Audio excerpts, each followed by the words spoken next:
Ladies and gentlemen, stick around. We've got Ideas by Elliot. Hey, folks, you're listening to Ideas by Elliot. And we're here with Ideas by Elliot. Podcast.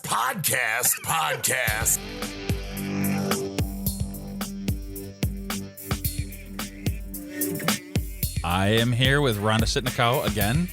Good morning. Hey, it is morning. Don't tell people that because I like them thinking this is like good evening, late night and after hours and on the edge. We're about to, be, I don't know what people think. So, kind of cut to the chase. So this is gonna be briefish, half an hour. So sounds good. Yeah, and I know you got a lot of stuff to say. So you are running for office. I'm running for District 4 in Green Bay on the City Council. I'm looking to, I guess, not replace, but represent District 4 and, replace Tim Duane. Okay. So Tim Duane's the incumbent in He is District the 4. incumbent, yes. And District 4 encompasses roughly what area? Astor Park, Astor East River, Joannes Park neighborhood, a little bit into downtown East Mason area. Okay. Are we in District 4 right now? No, we are in District 7. This is Randy Scannell. Hi, Randy. I think I knew that, but I was just... Yeah, because he was on and... Oh, that guy. Yeah. That guy. Oh, yeah. He was like, oh, it's so great to see this kind of thing happening in my district. I think that's a quote we lifted. Like more than once? Yeah. Anyway, I'm sorry. So, why are you running? Why am I running?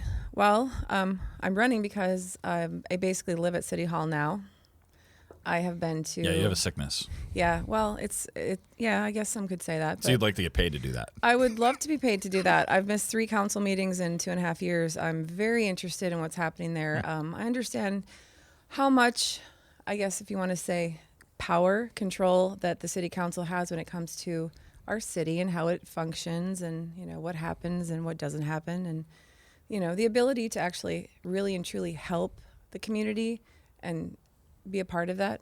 I'm so interested in that. And I think in order to do that, you need to understand what's happening down there. So what are some things that are happening? Like what's something that happened that wasn't good and what's something that didn't happen that you feel should have?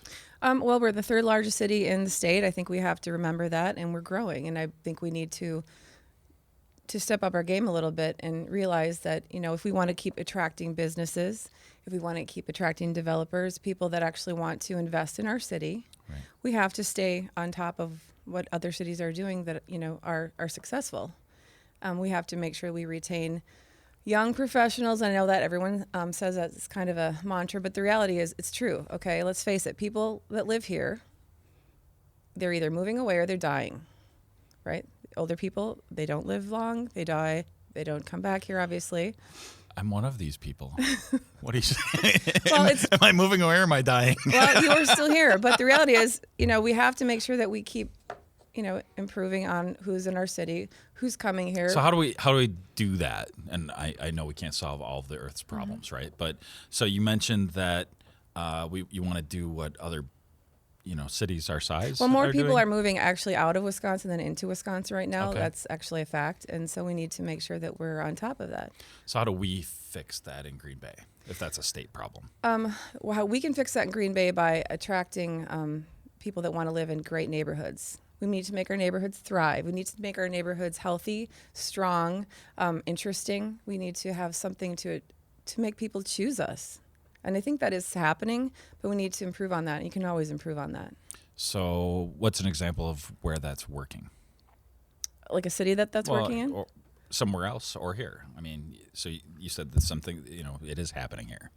I do think it's happening here. I think that, our downtown has changed dramatically in the past 10 years. I know when I lived downtown, I actually didn't stay very long because there was nothing going on. There's an entirely different energy there. And it really does, families, accommodates families, single people, young professionals. There's something for everybody down there. I think the neighborhood associations are huge and very, very important part of our city. And I'm learning how much they actually do have as far as to accommodate neighbors and functions and events that they have. I was just at the Joannes Park neighborhood association forum that they put on for the candidates last night, and listening to them talk about the events that they put on for their neighborhood, they feel very, very strong about trying to be inclusive and to everyone in their area and get people out to socialize and, get to know each other. I mean, if you don't know your neighbors, then you're really missing out. And so they're looking for events to do that, as well as other neighborhood associations. So being on city council, what do you think is going wrong there? What do you think you could do right? As a representative, I know that I would be very much for, obviously you take your role seriously as far as city government goes, the process of legislating, policies, ordinances, development. But you also have another job. Your other job is to reach out to neighborhoods and make sure that, you're the liaison to the city. Make sure that people are aware of what's happening in their neighborhood. Make sure that, they're aware of development that's coming in. That's one of the biggest complaints I've heard while talking to people is that my alderman didn't tell us about this. They just took down an entire city block and I didn't know about it. And I live 2 doors away from this. That is your job as an alderman. So how would you do that? How many people live in your district? You take a walk and you talk to people. How many people live in your district? Roughly right now I think there's probably over 2,500 people. So realistically, how do you reach all those people? Well, every way that you can. I actually do walk my district a lot naturally, just with my dog. That happens regardless. There's this little thing called social media that's beautiful. I think that's another way you can reach people. Something that we didn't used to have in the past, and then you create some sort of presence there, and you can talk about what's happening. You can. This is Green Bay, right? We're all Kevin Bacon. We're 7 people away from everyone. We're one people. Well, really, we're like 3 people away from everyone. So you really... The more I do this, the more I realize that. You don't have an excuse. You can actually reach out and get the message out. I don't personally rely on local media for anything these days. I just create my own media. And I think that it's very easy to spread the word that there's a pretty big development coming in and you're going to hear a lot of noise pretty soon. I think that's an important part of being a representative. Also, coming up with ideas for your district. Well, if something impacts one particular district, it is hard for the media to cover that because there's a lot of districts in their media coverage area. Well, but they can also go to council meetings and cover those, which they don't always. I'm not letting anybody off the hook. Good. You shouldn't. I think that. Okay, I'm going to ask this a different way. So 2,500 people, the snow is plowed wrong. You want these people calling you. Why? Why do I want them to call me? Yeah, why are you doing this? I think you said you wanted to be at city council and you wanted but so there's the piece of it where you're there and you're talking to people and you're dealing with issues and you're voting. But you're also saying there's this other community spokesperson kind of thing. I would say it's not even necessarily problem solving. It's having opportunities to really improve on how these people feel about living where they do. And I think I have a very good way of taking a piece of information that maybe is a little bit, they're disgruntled, they're upset, going to the right people, making the connection, finding out what the answers are. I don't usually like to stop until I know what an answer is, whether it's something I like or I don't like. I'll definitely take the time to do that and follow through. And that's what I'm not seeing is follow through, and that people they need to care more about solving these problems for these people. So I'm going to be devil's advocate on everything you say. Of course.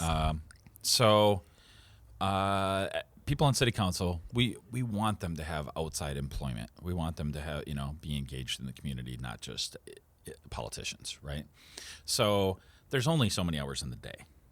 So doesn't mean that you can't be critical. Doesn't mean that I'm not critical of, some of the things that have gone on. But how do you combat that? So you have the issue of the week. But then you got the issue from last month that you're saying, well, nobody follows through. But now there's this issue. I think that's what's beautiful about a person that actually, I don't know, maybe it's having ADD. I'm not sure. But you can tackle a lot of things at once. I think it's being able to do that. And really, if I think ADD is the opposite of that, actually. No, I don't. No, I don't agree. I think I'm actually able to take and, sift through it all. Are you a clinical psychologist? I'm a therapist. Didn't you know that? That's a good answer. Thank you. No, I think you need to, if you work effectively and you work smart, you can take care of a problem quicker and move on, is what I think about that. Okay.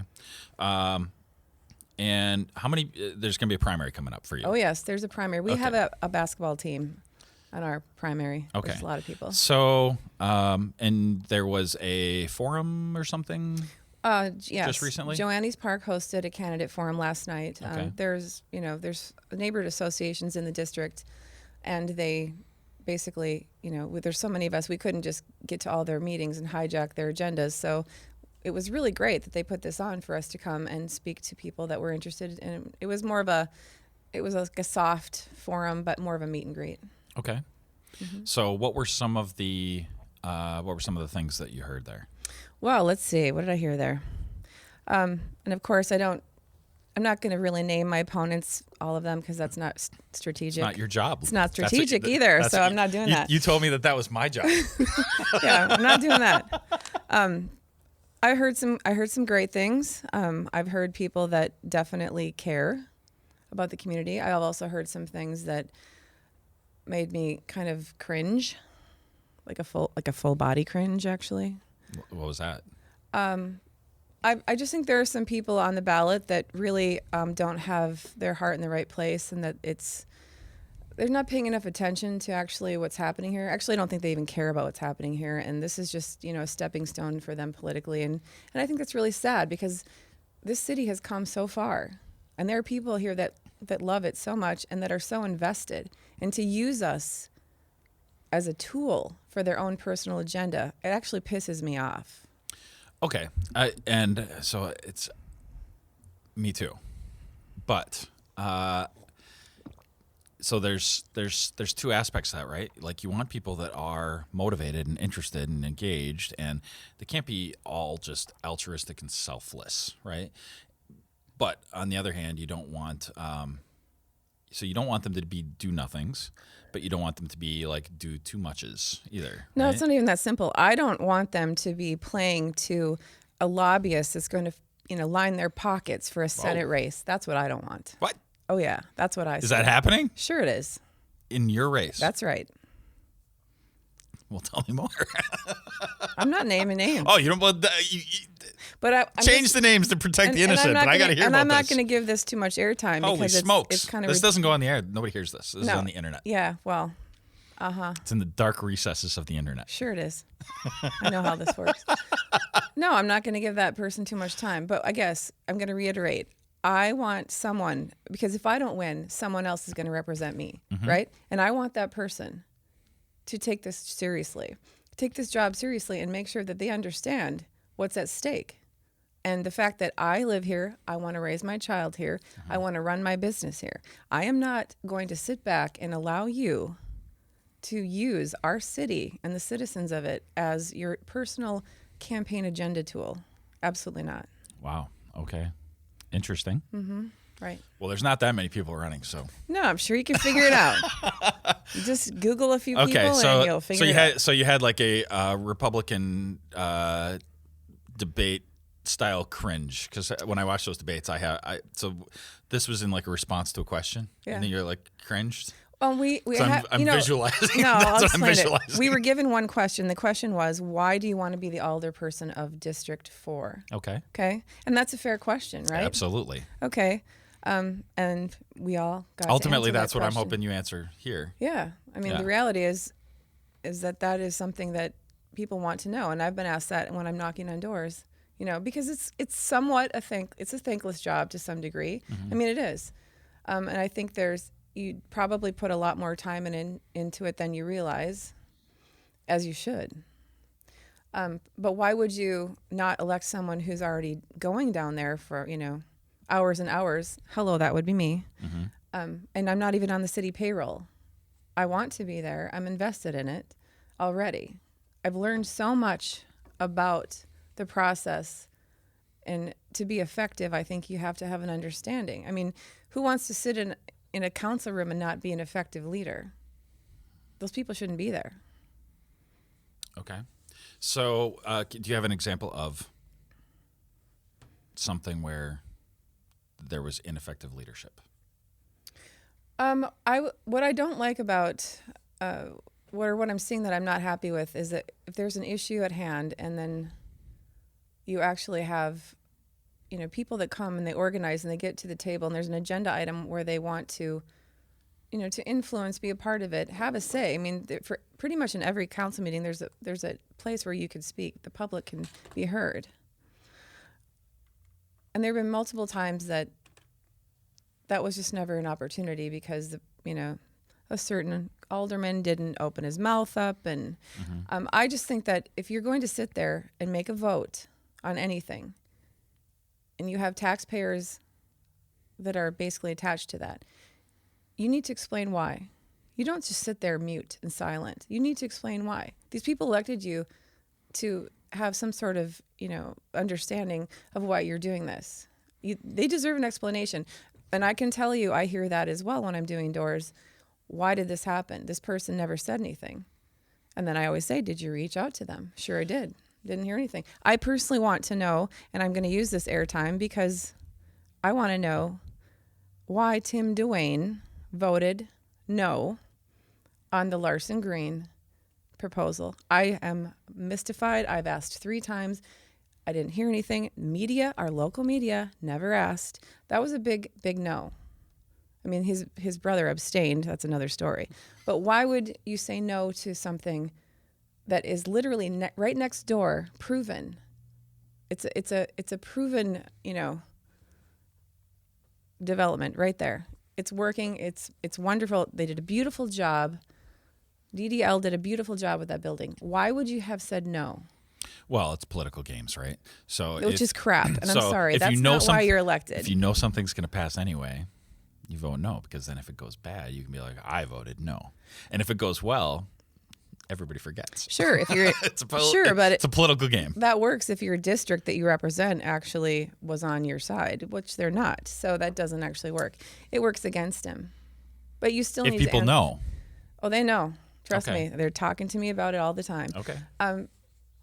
It just doesn't make sense at all. One of the biggest transactions the city has seen as far as, property, it's a big piece of property. I'm aware. Okay, I'm sure you are. As am I. And you say no? Yeah. You say no to that.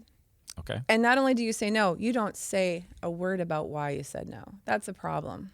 Okay, so you want them, including you, you want city council to be accountable and to state opinions and say why they're voting. But there's this whole ethics or a code of conduct thing.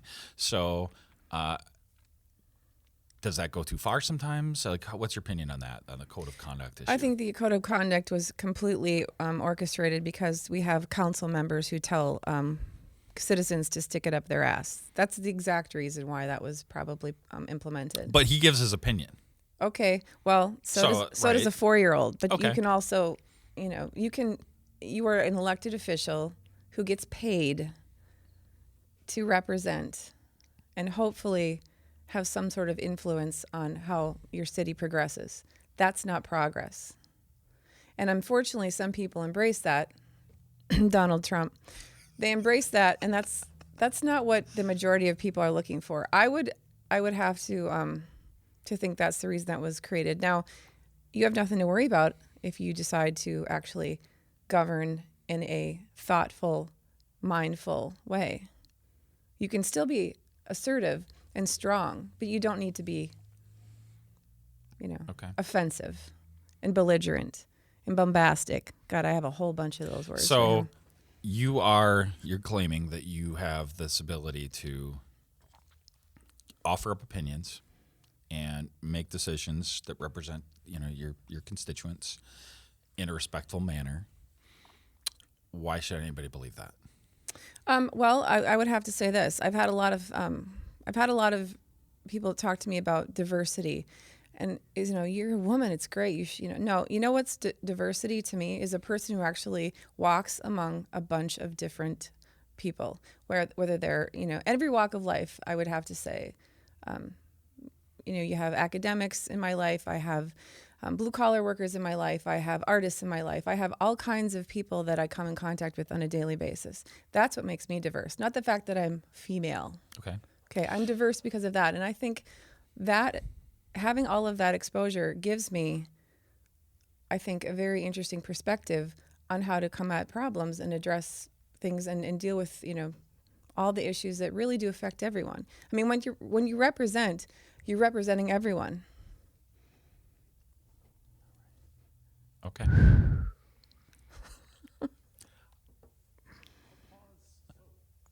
I'll pause for a second. So, did we start too late? No, that's accurate. Okay. That was a half hour on the clock. We're down to 9 minutes. Okay. She's just that entertaining. Well, it was like, so she was droning on and on for a while, and then it felt like it was going too long, and then all of a sudden I feel like we're almost out of time. Sorry. No, you got 9 more minutes. Okay. But you did miss your sponsors. No, that's what I'm saying. I'm like, how did that happen? I was paying attention, and then I wasn't. I'm an amateur. So you want to start back up, and then we can do the sponsor plug? I can do that. Okay. Do you want me to do the plug? Because that doesn't count against your time. Yeah. Being all fair with the political stuff. Yeah, go ahead. Call Camera Corner Studios 920-272-0148. The timer's on. There we go. Awesome. And I also have to thank Release Wire, my other sponsor, who I'm going to be doing another podcast, potentially. Sweet. I know, it's going to be kind of crazy. All right, so anything else about that forum? That was on February 3rd. Today's February 4th. No, I'm going to move on to the next forum. There's another forum coming up Tuesday, the 9th, at the Brown County Library. And that one will be more, I would believe, to be more of a debate format, which would be great. It'd be nice to have some answers to questions that we're not, we don't know are coming. So to me, a debate is, it's more like what we're doing here. We're like, I ask you a question and then you, like, not argue, but there's some back and forth, sure. Right?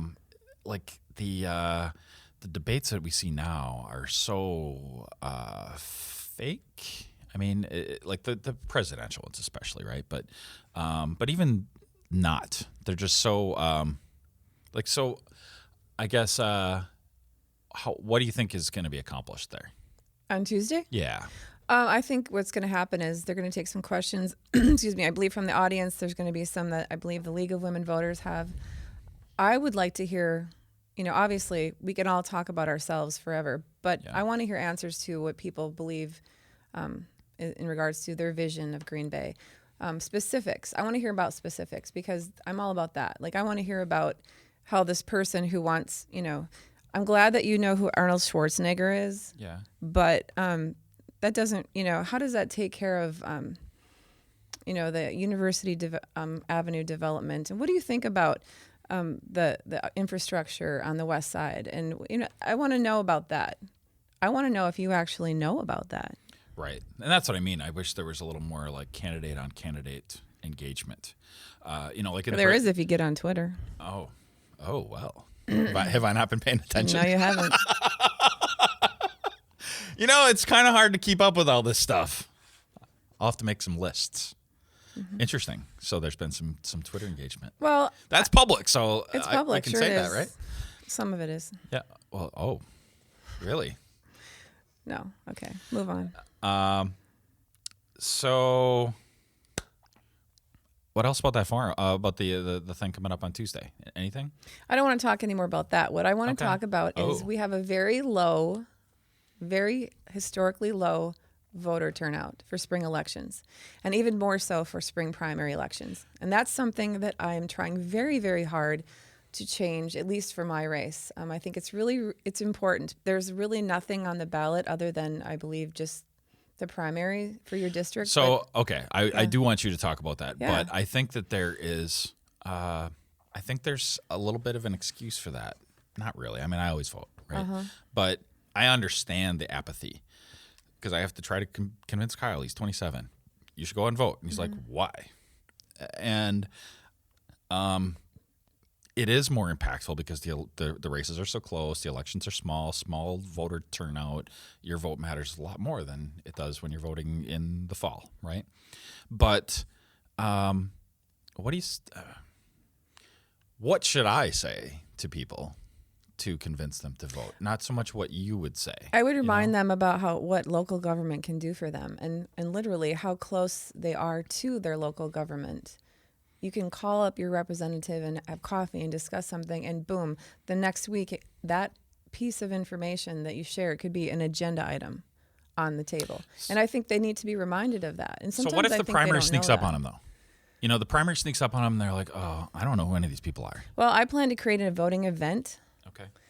Just like, hey, Bob's having a party Friday. Invite your friends. And okay, so then you get reminders of that. I mean, you can't obviously go door to door, 1,500 voters. You can't go to their doors and remind them. But again, using social media to create an event to remind them, talking to people. I think we forget about the power of the actually talking to people. You call up 5 friends and you tell them, remember to vote Rhonda on February 16th. So in the Iowa caucus, there was a clip, and whatever, I don't know how much this mattered, but so there was Ted Cruz, and he was saying, if each of you brings 9 people, we will win. I absolutely agree. And he did win. I agree with I agree with Rafael Cruz. And it's true, and that's what when I've been talking to people and they say they support me, I tell them, great. Find 10 of your friends. I actually up Raphael. I say 10, not 9. Find 10 of your friends and talk to them about what I want to do. Tell them I will come, and I've gone to people's houses. They make literally appointments with me so that I can come and talk to them because I maybe miss them at their door. But yeah, it is very much a community effort. So what's the top issue that you've heard about from people when you've been knocking on doors? Ironically and thankfully for me, the top issue that I'm hearing about is pedestrian and bike safety. And that's actually something that I'm working on right now. Literally have been speaking at traffic commission meetings on that issue. People really and truly, when you live in the city, right, we have streets, we have sidewalks. The whole idea is that you can get from place to place and walk. I mean, that's, having sidewalks is a beautiful thing, being able to do that. Being able to cross the street would be even better. We have an insane driver culture in Green Bay that doesn't give a crap about pedestrians. But to some degree, they don't really have to. They've never been told they have to. And we need something to change desperately, especially, the mayor's vision for the city in the next year or so is health and wellness was part of his initiative. That part of that is being able to bike and walk. And that is something that we need to do. And that is something that great cities do. And we need to work on that, and we need to take that seriously. So I drove here today. Yeah. Well, I mean, but you know what I mean? You don't really It's a nice day, but it's so cold. Okay, well, I can't help you with that. That's what they make fleece for, but I'm just being devil's advocate. Okay, and I'll give you some closing things to say. But one thing that I tried to make clear to the other candidates is, I try to know a lot about everybody, and I'm talking to as many of them as I can. And thank you for setting some of these up for me. That's super huge. I really appreciate that. No problem. And I appreciate you being here too. If I don't say that. Thanks for having me. This is great. But when most people go to the voting booth, and and even to a lesser extent when I go, I don't know everything about everybody. So you kind of distill each candidate, if you're at best, to like an adjective or like a phrase, like that person is this and that person is this, right? So, and you can elaborate after this, but if somebody could walk away from listening to this and they could just attach a phrase to you, what would you like that phrase to be? Oh boy, because they're going to do it. If you don't control the message, they're going to do it. No, right on. And then you can elaborate. If I needed someone to attach a phrase to me, or elaborate first. Committed, invested. Can I say 2 words? Well, you can say whatever you want. Okay. But I'm going to challenge that because Go ahead. So if I go to the voting booth, maybe maybe I would say, okay, I know she's committed. And I know she should be committed. Whatever, right? Yeah. So I think people would, maybe adjective's wrong. Maybe it's maybe it's a subject. The word that I would like people to think of when they think of me is community, because I absolutely am. That's everything. Community is everything to me. Okay. And I think that you need to be able to have that be a natural part of you to be a successful leader. And because of that, that means you've tapped into what's happening in your community. You know people. You have relationships. To me, relationships are everything. You have to be able to know what's happening in order to fix problems. If you don't, and you're in your own little, self-serving bubble, and you don't reach out to people, and you don't have contact with them, you do not know how to change and make things better. Okay. So I have words that I would label you with. Okay. So, I knew this was coming. No, you didn't. Sure I did. So, but I would. So, if I was going to the voting booth, and I'm not in your district, so no worries. Yeah. Okay. But there's the whole Walmart thing. So, I would say. Can we call that what it was? It was a zoning amendment change. Well, right. Thank you. Okay. Wow. Somebody's suddenly become a politician.